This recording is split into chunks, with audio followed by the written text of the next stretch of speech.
sebelumnya terima kasih Bude ya, udah ngasih kami waktu untuk diwawancarai seputar bisnis Bude ya. Ya. Mungkin langsung ke pertanyaan nanti Bude, lebih Ya. cepat Bude ya. Oke. Mungkin langsung bisa ditanyakan oleh teman saya. Baik, yang pertama ini Bude, Ya. kami ini yang pertama kan kami nanya tentang profil usaha yang Bude jalani. Nah di sini kami ini boleh nggak dari Bude sendiri sejak kapan berdirinya usaha Bude ini? Usaha yang lesehan ini 10 tahun yang lalu. Tapi awalnya dari mie ayam tahun 92. Berarti dimulai dari mie ayam. Ya. Terus Bude, di sini kan ada beberapa menu, ya kan? Ada seperti ayam bakar, ayam geprek dan lain-lain. Nah, di sini tuh yang paling banyak dibeli dan paling diminati itu yang paling utama itu apa, Bu? Ayam geprek. Geprek. Berarti yang paling laris tuh di sini dan menu favorit ayam geprek. Ayam geprek. Nah, selanjutnya Bude, dan lokasi ayam geprek Pak Min ini cuman satu aja dan atau ada beberapa cabang, Bude? Cuma satu aja. Lokasinya di sini. Iya. Tadi kan Bude saya kan nanya, nah di sini tuh cuman ada satu cabang. Ya. Dan lokasi tepatnya ini di mana ini Bude? Jalan Tribrata. Jalan Tribrata ya, di belakang Hotel Tribrata berarti. Ya. Nah, lanjut itu Bude, di sini kan konsepnya itu lesehan kan, Ya. dan ada beberapa tempat untuk meja makanan. Dan Bude tuh kenapa bisa menamakan tempat ini lesehan Pak Min? Karena dari awal udah pakai namanya suami saya, mie ayam Pak Min. Berlanjutlah jadi ayam geprek Pak Min. Iya. Memang khasnya kalau Khasnya dari kalau- tempat saya itu lesehan. Lesehan. Khasnya lesehan. Karena yang paling mudah dia inget kan nama Pak Pak Min. Min. Ya. Nah. Lanjut itu Bude, dari untuk pelanggan sendiri itu bisa siapa aja masuk ke dalam sini kan Bude? Maksudnya Bisa. beli siapa aja, nggak mandang dari nggak mandang. kaum apapun dan Nggak. dari siapapun dia kalangan manapun ya Bude ya. Sama rata. Gimana sih Pak Min bisa kepikiran buka usaha ayam geprek ini? Ya karena ingin lebih maju depannya. Oh, ingin lebih maju ke depannya supaya lebih Iya. berkembang ya. Betul. Nah, kemudian waktu pertama buka nih gimana respon pelanggan itu, apa langsung ramai atau butuh waktu dulu? Butuh waktu. Butuh waktu ya, Bude? Butuh waktu, butuh perjuangan. Tantangan paling beratnya itu apa, Bude, selama buka usaha ini? Kalau saya sih nggak ada tantangannya. Tantangannya yang Ya. paling berat tuh ya kalau barangnya naik. Ya itu, harga naik itu nggak bisa naikin harga kita. Kita kan nggak bisa naikin Harus harga. ngepas di situ aja ya Bude. Di pasar harganya naik. Jadi kalau seandainya di pasar harga naik, Pak De sendiri ada yang ngurangin kayak mana sih? Ya enggak, Gimana, Pak De? cuma saya prinsipnya gini. Biasanya dapat 1.000 perak, jadi mungkin dapatnya cuma 500 perak ya gitu toh. Nggak apa-apa gitu. Nggak apa-apa, tapi tetap Kan nggak usaha. selamanya. Yang penting Selamanya itu loh. untung sama berkah ya Bude. Iya. Ya. Lagian kan nggak semuanya itu naik, ada yang nggak naik. Iya. Nah itu untuk menutupi yang naik. Sekarang nih apa pencapaian yang paling yang bikin Bude sama Pak De ini bangga terhadap usaha ini? Semuanya mas. Semuanya ya? Bisa mulai dari mana gitu Bude?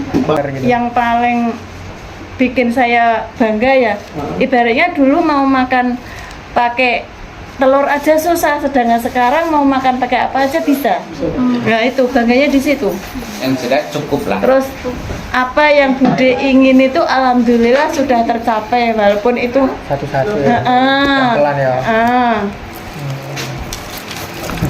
Ya dulunya nggak bisa beli sepeda. Sekarang udah. Bahkan sekarang mobil udah bisa Pak De? Alhamdulillah udah. Tapi Bude, ini kan masih satu tempat nih, satu cabang.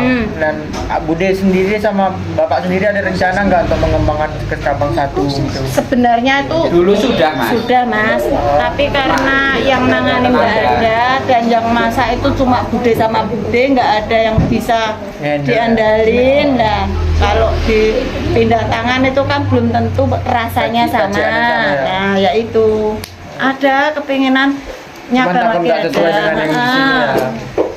takut mengecewakan pelanggan. Sebenarnya udah nyabang 4 tahun. Udah pernah Gimana, cabang Di Pak De? Jalan Adi Cipto. Karena corona kemarin itu bener-bener ya? collab. Jadi nggak bisa Stasiunnya bayar kan 3 karyawan. 3 tempat. Lesian 2, terus mie ayam 1. Tapi karena Corona karyawanku bener-bener tak pada suruh pulang. pulangin semua, nggak bisa bayar.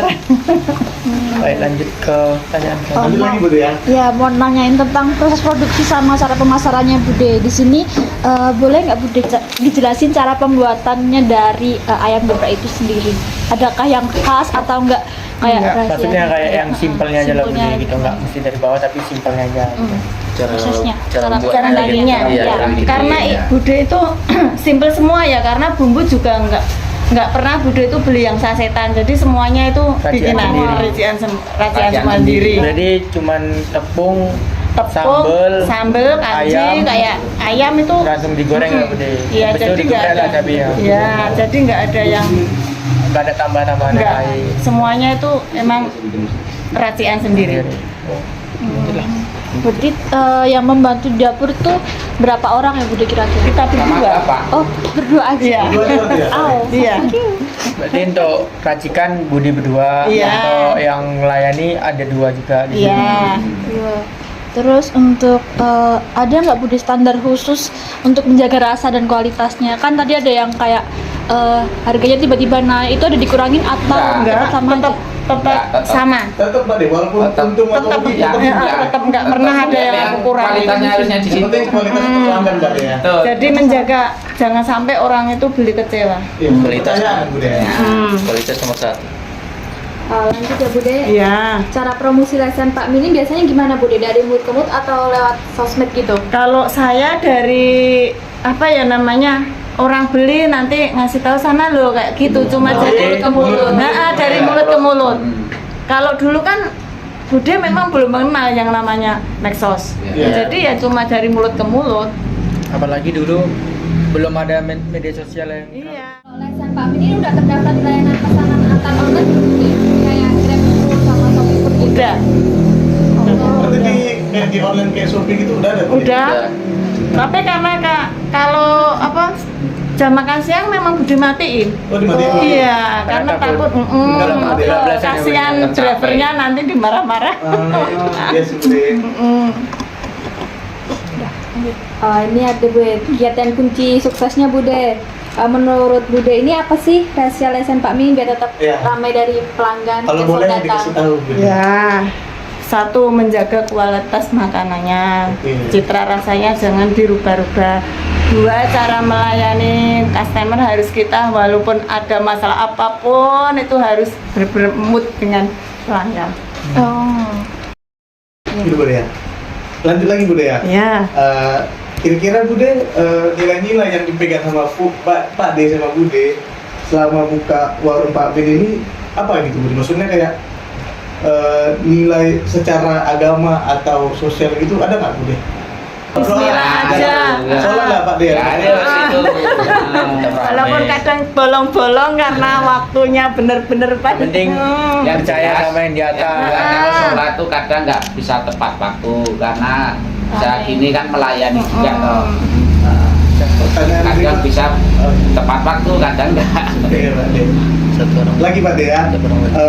Ini Pak De, kira-kira kalau seandainya ada anak-anak muda nih di sekitar Pak De Bude yang buka warung, kira-kira respon Bude sama Pak De gimana Pak De? Adakah mau ngasih saran atau membantu atau gimana Bude? Kalau saya ngasih saran ya, kalau membantu cuma membantu dengan omongan. Kalau materi enggak. Enggak. Ya, cuma nyaranin gini loh, kok gitu tuh pasti. Penting ada saran Bude, dari Budenya. Dari aku yang terakhir ada satu lagi Pak De ya. Lesen Pak Min udah punya pembukuan nggak sih Pak De? Kayak misalnya catatan harian gitu Pak De? Kalau Enggak. saya enggak, Enggak ada begitu. enggak. Jadi Karena saya- semua itu udah masuk ke memori, titik. jadi enggak pernah apa ya?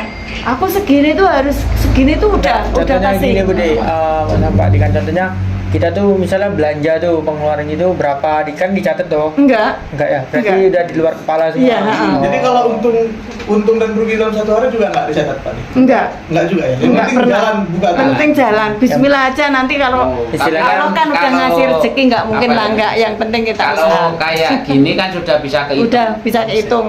Oh, berarti Jadi nggak istilahnya perlu catatan, sudah bisa kehitung. yang penting Ingat semua. ada pemasukan Ah. aja lah ya. Iya. istilahnya. Dapatnya sekian, dapatnya sekian udah bisa masuk. Udah feeling itu udah. Udah masuk. Ya. Pemasukan dalam sehari itu berapa ya, Bude? Kalau bersih ibu nggak bisa ngitung ya. Nggak bisa. Cuma Karena modelnya ibu itu Kotor model. besar kotor. juga. Ya minim tuh 1,5 sampai 4 juta sehari. Sehari itu Ah. wajib Bude. Enggak wajib. Enggak ya. Tergantung pembeli lah ya. Tergantung. Terus gini Bude, kemarin kan Pak D sama Budi kan sempat ngomong ada buka beberapa cabang. Yang dimana tuh ada cabangnya 3, yang 2 ayam geprek, 1 mie ayam. Nah, yang dimana tuh kemarin sempat Covid. Nah, itu kan sempat kolaps. Ya. Nah, bagaimana cara Bude itu untuk tetap mempertahankan yang 1 ini, sementara yang 3 itu sempat kolaps gitu? Karena Bude itu walaupun sedikit pun setiap hari harus nyisain untuk menjaga sesuatu hal yang terjadi. Jadi masih punya tabungan Dan untuk darurat, menutupin. Iya. Itu harus, kalau orang jualan itu walaupun sehari ibaratnya 500 perak itu harus punya tabungan. Karena untuk menutupi suatu saat ada yang kayak gitu. Untuk jaga-jaga. Jaga-jaga. Terus inilah dari saya terakhir Budi, ini kan pelayanannya tuh tentu beda kan Budi antara Covid dengan enggak kan. Nah, Ya. itu bagaimana cara Budi tuh ngelayaninya supaya tetap antara keharmonisan antara pembeli dan penjual itu gimana cara Budi? Antara perbedaan Covid dengan enggak Covid gitu. Kalau Bude itu dulu pas Covid tuh biasa aja menangani, cuma apa ya, maskeran, terus jangan saling pegang tangan, terus kok gitu tuh cuma, jadi nggak ada yang itu Yang soal drastis ngobrol banget biasa itu biasa, cuma biasa, cuma jaga jarak lah. Terus nanti juga tak kasih, tolong udah penuh ya, jangan makan di sini, bungkus dulu aja kok gitu, karena ini dari pemerintah, cuma gitu aja. Karena kan ada aturannya. Kalau sini kemarin alhamdulillah jadi tetap biasa mas. Pas Jadi- Covid yang sini. Berarti penghasilan dengan Covid dengan enggak itu di sini tuh nggak jauh beda banget ya Budi? Tetap beda mas. Beda ya Pak? Tapi yang nggak begitu, yang sini nggak begitu kan. Tapi omset tetap turun. Omset Ya turun. pasti, soalnya kan orang jarang juga keluar rumah kan gitu. Oke, Budi, Pak D, Ya. mungkin kan kalau kemarin tutupnya itu kan karena kondisi COVID. Nah, sekarang ini keadaan udah normal. Terus kedepannya ada nggak sih rencana Pak D dan Budi untuk buka mie ayam itu lagi? Ada. Nah, Kalau mie ayam kayaknya enggak mas, karena mie ayam itu enggak semua orang Bisa. bisa nanganin. Terus terang. Berarti Bapak dan Ibu mungkin rencananya kedepannya untuk buka ini lagi Lesehan cabangnya. aja. Kalau ada yang nangani apa siapa tahu anak-anak saya nanti Bisa. mau gitu. Soalnya kalau orang lain yang nangani belum tentu bisa. Iya. mie ayam itu harus tangan saya Harus tangan sendiri. sendiri Nggak karena bisa orang udah lain. Beda tangan, beda rasa. udah berulang 6 kali aku tuh ngajarin Padahal itu. bumbu sama, cuma mungkin cara masak Ya, minyak. benar-benar. Heeh. Bumbunya sama, kan mungkin cara masak minyak itu yang susah. Beda, ya. Saya itu masukin mie 15 mangkok biasa. Kan kalau kita masak kali 15, 20 langsung mangkok. jebur kok Masuk gitu toh sekali. masuk. Kalau Tapi harus feelingnya Kuat. benar-benar itu. Harus kalau kuat. ngajari anak 2 aja itu kadang dikomplain sama Paling biasanya kalau Sama yang enggak adi masak mie, itu yang belakang itu melonyok. melonyok. Jadi rasanya udah beda. Mungkin dari kalian nggak ada lagi. Udah, mungkin itu aja Bude yang kami tanyakan. Makasih waktunya Bude. Iya, Semoga sama-sama. lancar terus usahanya. Terus laris. Amin. Buka cabang. Amin, ya Rob. Cepat buka cabang lah Bude. Amin. Kita bisa Ini belum bisa buka cabang karena Cuman benahi kan rumah. yang penting kan Bapak dan Ibu udah ada planning ke depannya, udah ada rencana. Iya, Insya pasti. Allah lancar semua. Yang penting Amin. tabungannya dibanyak ya Bude. Amin. Sekarang habis mas tabungannya buat beli Rumah. rumah lagi. Alhamdulillah. Alhamdulillah itu udah punya 2 yang di kampung sama di sini. Jadi untuk kedepannya kan Tinggal buka cabang lah. ya saran saya kalian yang masih muda-muda, orang tua masih mampu membiayai hidup yang benar-benar, dan apa yang kalian inginkan itu bisa tercapai. Jangan malu-malu apapun usahanya. Yang penting jangan gengsi ya Bude. Pokoknya cuma itu aja. Semoga lah nanti ke depannya kita bisa ketemu lagi dan segala Amin. hal yang baik datang sama kita semoga ya. Amin.